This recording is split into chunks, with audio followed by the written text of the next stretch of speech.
Cinema పర్సన్‌గా ఒక 50 ఏళ్ళు, 60 ఏళ్ళుగా మీరు సినిమా ఇండస్ట్రీలో ఉన్నారు. కానీ ఎవరితో ఎలాంటి వివాదాలు పెట్టుకోకుండా ఒక అజాతశత్రువు అనే ఒక బాధ్యతని మోయడం ఎలా సాధ్యపడింది? ఇదేనా?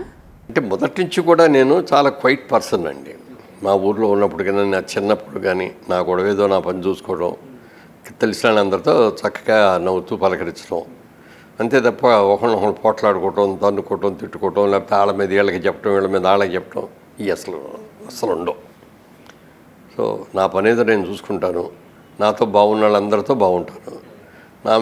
ఒకవేళ నేను నచ్చకుండా వాళ్ళకి ఏదైనా నా మీద గ్రీవెన్స్ ఉంటే వాళ్ళకి ఇది ఎంత దూరంగా ఉంటే అంత దూరంగా ఉంటాను, అంతే తప్ప ఇంకా దాని గురించి వాళ్ళు ఇలా అన్నారు వీళ్ళు ఇలా అన్నారు అని చెప్పను నేను. సార్, ఇంట్రెస్టింగ్ టాపిక్స్లోకి వెళ్ళే ముందు మీ జీవిత రహస్యాన్ని ఒకటి తెలుసుకోవాలనుకుంటున్నాను. మీ హెల్త్ రహస్యం ఏంటి సార్? నిత్య యవ్వనులుగా ఉంటూ ఉంటారు, అంటే మిమ్మల్ని చాలామంది ఇండస్ట్రీలో నిత్య యవ్వనులు అనేటప్పటికి మీరు నాగార్జున గారు గుర్తొస్తారు. మీరు ఆ నిత్య యవ్వనం అనే సీక్రెట్ని ఎట్లాగా మెయింటైన్ చేస్తున్నారో సీక్రెట్ ఏంటి సార్? అంటే ఒకటి ఫస్ట్ థింగ్ ఫ్యామిలీ జీన్స్ అండి. మా ఫాదర్ కానీ మదర్ కానీ చాలా హెల్తీగా ఉండేవారు చివరిదాకా. మా ఫాదర్ 96 ఇయర్స్ బతికి 96th ఇయర్లో చనిపోయారు ఆయన. మా మదర్ 100 ఇయర్స్ బతికి 101వ సంవత్సరం వచ్చేటప్పుడు ఓ నెల రోజుల ముందు పోయారు. సో ఆ జీన్స్ మాకు ఆటోమేటిక్గా వచ్చినాయి. అయితే మనకి జీన్స్ రావటం ఒక ఎత్తుంటే వాటిని మెయింటైన్ చేయడం ఒక ఎత్తు. అది మెయింటైన్ చేసుకోవాలి మనం. పైగా మేము ఇప్పుడు ఎవరి కోసం కాదు మెయింటైన్ చేయడం, మన హెల్త్ గురించి మనం మెయింటైన్ చేసుకోవాలి.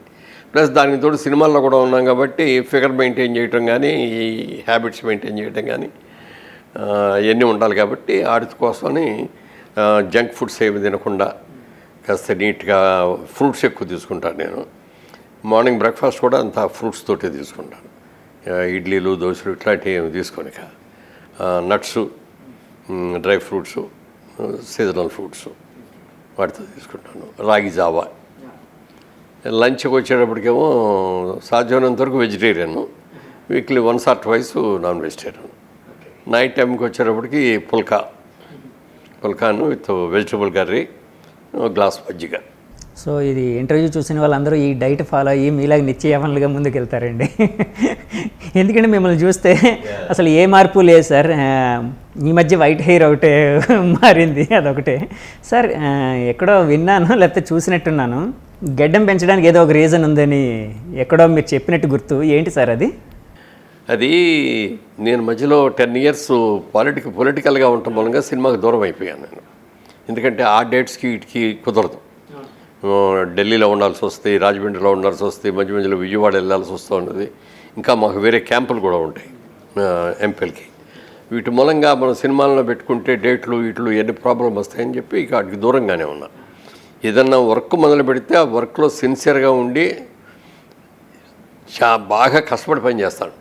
అంటే నా మొదటి నుంచి కూడా నా పాలసీ ఏంటంటే ఏ పని చేసినా అది కష్టపడి ఇష్టపడి చేయాలి.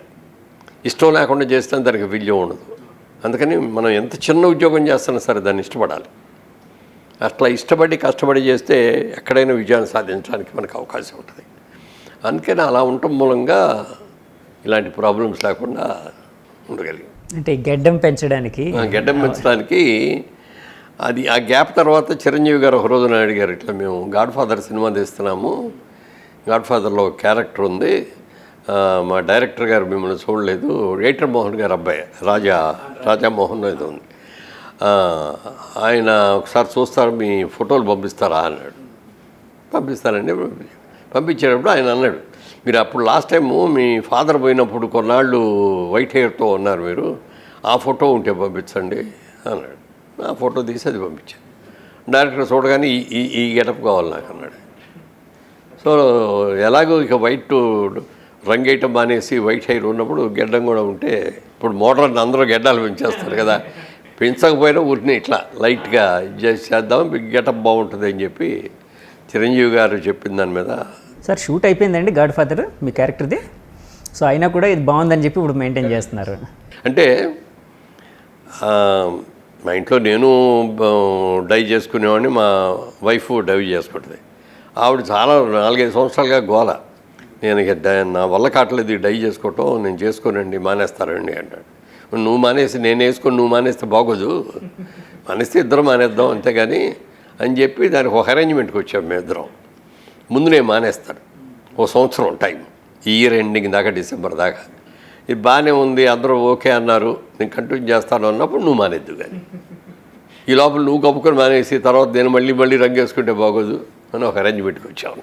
మీరు అంటే సినిమా ఇండస్ట్రీలో ఆల్మోస్ట్ 60 ఏళ్ళు కదా సార్, 6 దశాబ్దాలు. 50. అదే 5 దశాబ్దాలు దాటి 6వ దశాబ్దానికి దగ్గరలో ఉన్నారు.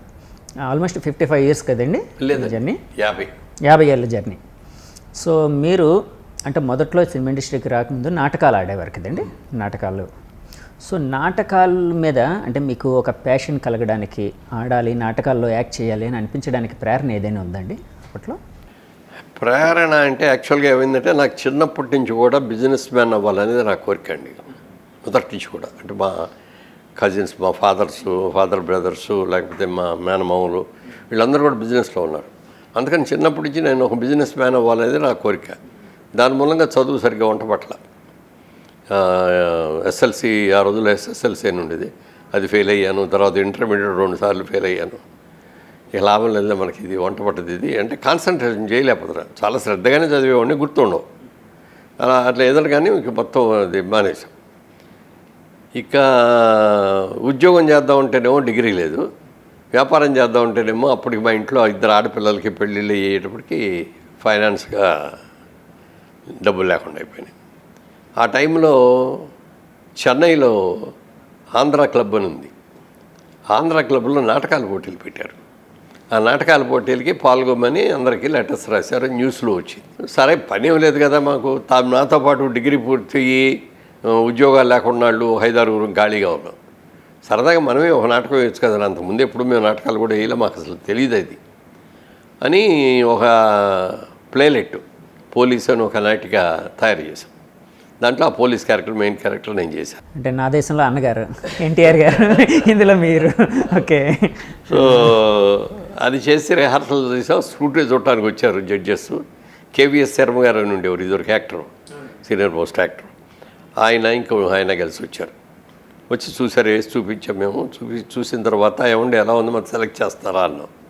అంటే ఒక నవ్వి చేయట్లేదు, ఇది సబ్జెక్టు బాగుంది కానీ మీరెవరు పెర్ఫార్మెన్స్ బాగాలేదు అని చెప్పి సెలెక్ట్ చేయాలి.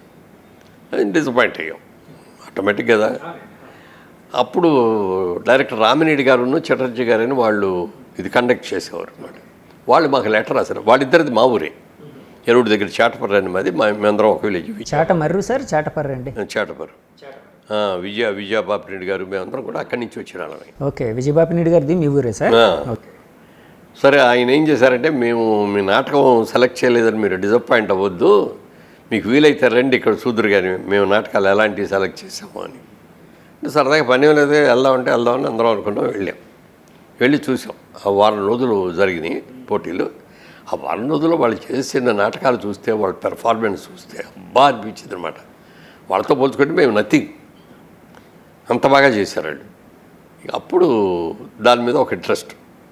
ఇంకా ఉద్యోగం ఇది లేదు కదా, అప్పటికి వ్యాపారం లేదు, ఉద్యోగం లేదు. అందుకని మెల్లగా నాటకాలు మొదలుపెట్టాం. ఆ నాటకాలు మొదలుపెట్టిన టైంలో ఒక ఆఫర్ వచ్చింది నాకు. విజయవాడలో కిసాన్ ఇంజనీరింగ్ కంపెనీ అని ఒక కంపెనీ, దానికి బ్రాంచ్ పెడుతున్నాం మేము, దాంట్లో మీరు వర్కింగ్ పార్ట్నర్గా చేరతారా అన్నారు. అంటే చేరతాను. నెలకు 100 రూపాయలు జీతం, 15 పైసలు లాభంలో వాటా. మంచి ఆఫర్ అండి. వెంటనే దాంట్లో జాయిన్ అయిపోయాను. కానీ అప్పటికే నాటకాలు సగంలో ఉన్నాయి. అందుకని మళ్ళీ పెద్దాళ్ళకి ఎవరికి తెలియకూడదని పగలంతా షాపులో కూర్చునేవాడిని. సాయంత్రం అవగానే 7 దాటిన తర్వాత బస్సు ఎక్కేసి విజయవాడ నుంచి ఏలూరు వెళ్ళిపోయాడు. అక్కడ నాటకం రిహార్సల్స్ అయ్యని చేసి ఎక్కడ నాటుకుంటే అక్కడికి వెళ్ళి నాటకం వేసేవాళ్ళం. మళ్ళీ పొద్దున్నే షాప్కి వచ్చేయాలి. ఇప్పుడు జాబ్ ఎప్పుడు మిస్ అవ్వలేదు, ఎందుకంటే అది ముఖ్యం, ఇది కాదు. సో దాన్ని పర్ఫెక్ట్గా మెయింటైన్ చేస్తూ ఇది కూడా చేసాం అనమాట. సో అట్లా నాటకాల మీద ఇంట్రెస్ట్ పెరిగింది.